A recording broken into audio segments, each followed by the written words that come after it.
জলটা খুব ঠান্ডা, বরফ জলে জুতোটা রেখে দিয়েছো। এখন আমরা সবাই চলে এসেছি স্নান করতে। স্নান টান করে আমরা লাঞ্চ করে তারপরে একটু রেস্ট নিয়েছিলাম রুমে। তারপরে সন্ধ্যাবেলা রেডি হয়ে বেরিয়ে গিয়েছিলাম একটু বিচের আশেপাশে ঘোরার জন্য। তারপর চা খেয়ে তারপর মার্কেটগুলো ভালো করে ঘুরে আমরা পুরো বিচের ওখানে চলে গিয়েছিলাম। ওখানে খুব সুন্দর লাগছিল। কিছুক্ষণ থেকে ওখানে আমরা কিছু ছবি টবি তুলে চলে এসেছিলাম খাওয়া দাওয়া করার জন্য। আমাদের তো মনে হচ্ছিল আমরা দীঘায় গেছি শুধু খেতেই গিয়েছি, যা দেখছি শুধু খাচ্ছি।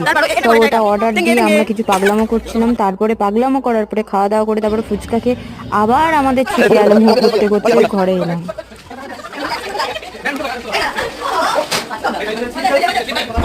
আমাদের রাতের খাবার হচ্ছে সব হোটেলেই অর্ডার দেওয়া ছিল। আমার আর পিউর ছিল হচ্ছে বিরিয়ানি, তারপর বাদবাকি সবাই পোলাও আর চিকেন কষা অর্ডার করেছিল। ওখানে সমস্ত রান্না ভালো, শুধু বিরিয়ানিটাই ভালো না। শেষ করে আবার আমাদের সারা রাত পাগলামো চলবে। দেখা হবে নেক্সট ব্লগে, টাটা।